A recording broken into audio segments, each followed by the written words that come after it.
شہر الغفران، بخشش کا مہینہ یہ۔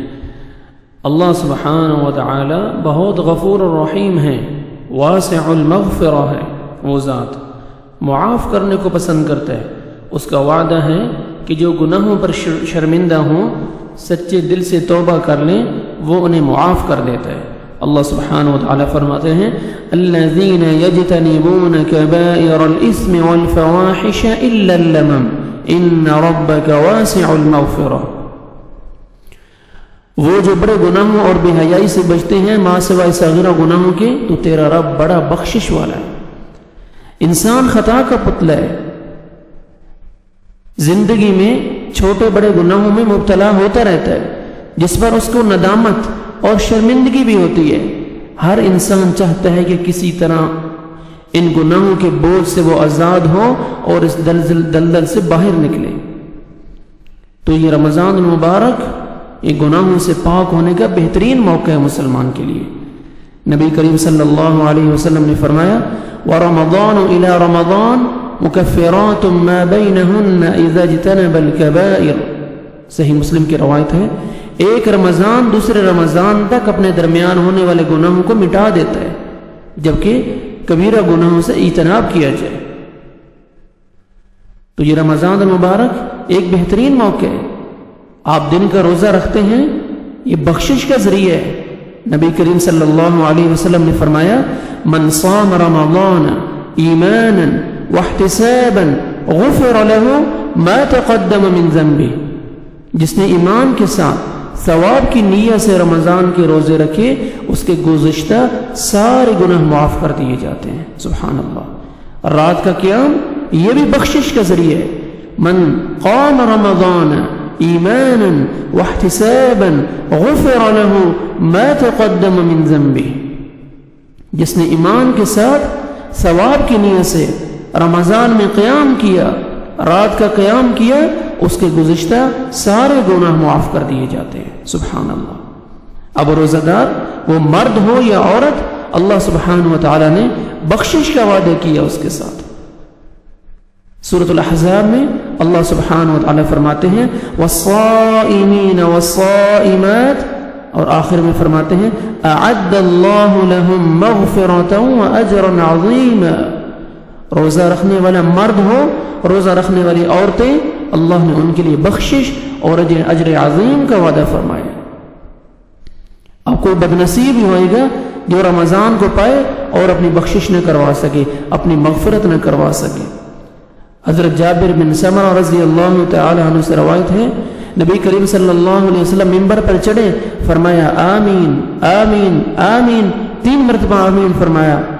آپ صلی اللہ علیہ وسلم نے فرمایا میرے پاس جبریل آئے علیہ السلام اور کہا یا محمد صلی اللہ علیہ وسلم من ادرک شہر رمضان فمات، من ادرک شہر رمضان فمات فلم یغفر له فادخل النار فابعده اللہ قل آمین فقلت آمین۔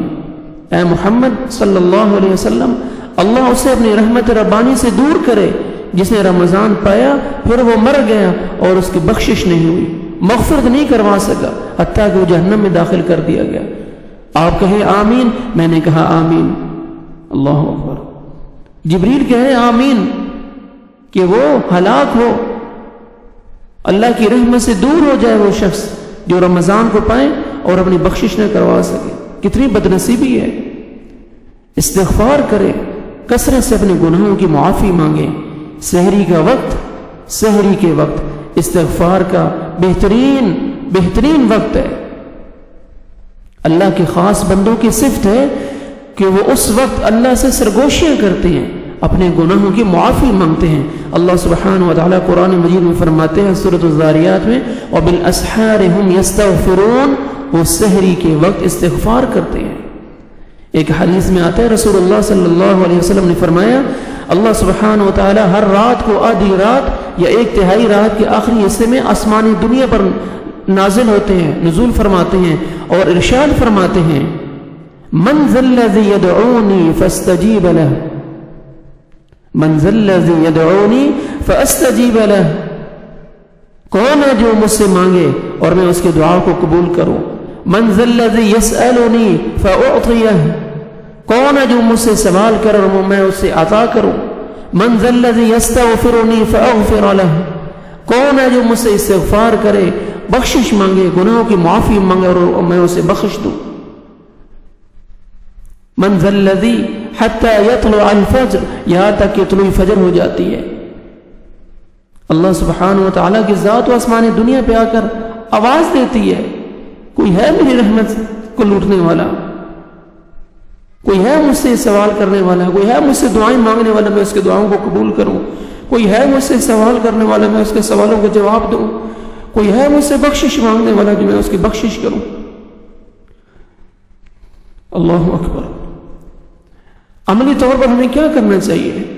اپنے گناہوں پر نادم ہو کر، غلطیوں کا اعتراف کر کے، رو کر اللہ سے توبہ کرنی چاہیے، استغفار کرنا چاہیے، تمام مسلمانوں کی بخشش کے لیے بھی دعا کرنی چاہیے، گزشتہ گناہوں کی لسٹ بنائیں، خاص کر گناہ جو آپ نے وہ گناہ کیے جن کے بارے میں شیطان خوف دلاتا ہے کہ اللہ ان گناہوں کو کبھی نہیں بخشے گا تیرے، ان گناہوں کی لسٹ بنائیں۔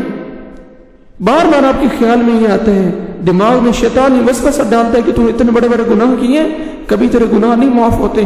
آپ ان کی لسٹ بنائیں، اپنے رب کے سامنے رو رو کر توبہ کریں۔ اللہ سبحانہ و تعالیٰ کی ذات تو منتظر ہے کہ میرا بندہ میرے قریب آئے تو صحیح۔ سحری کا وقت خصوصی طور پر استغفار کریں، گھر والوں کو بھی یاد دہانی کرائیں، دن میں کم از کم 70 سے 100 مرتبہ استغفار کریں ان کلمات کے ساتھ: استغفر اللہ واتوب الیہ، استغفر اللہ ربی من کل ذنب واتوب الیہ، استغفر اللہ الذی لا الہ الا هو الحی القیوم واتوب الیہ، استغفر اللہ الذی لا الہ الا هو الحی القیوم واتوب الیہ، استغفر اللہ العظیم الذی لا الہ الا هو الحی القیوم واتوب الیہ۔ میں بخشش مانگتا ہوں اللہ سے جو بڑی عظمت والا ہے، جس کے سوا کوئی معبود برحق نہیں، وہ ہمیشہ زندہ اور قائم رہنے والا ہے، اور میں اس کی طرف رجوع کرتا ہوں، توبہ کرتا ہوں اس سے۔ چند دن باقی ہیں، آدھا رمضان گزرنے والا ہے، اللہ کو منا لیں، اللہ کو راضی کر لیں، اللہ کی رحمت کو لوٹ لیں، اپنی بخشش کروا لیں، اور بد نصیبوں میں شامل نہ ہوں جن کے بارے میں جبرائیل بد دعا کر رہے ہیں اور اللہ کے نبی آمین کہہ رہے ہیں۔ اللہ ہمیں جو ایام باقی ہیں رمضان کے، اللہ سبحانہ و تعالی ہمیں ایام کی قدر کرنے کی توفیق عطا فرمائے، اور اپنے گناہوں پر نادم اور بخشش اور استغفار کرنے کی توفیق عطا فرمائے۔ اللہ سبحانہ و تعالی میں مزید اعمال کرنے کی توفیق عطا فرمائے۔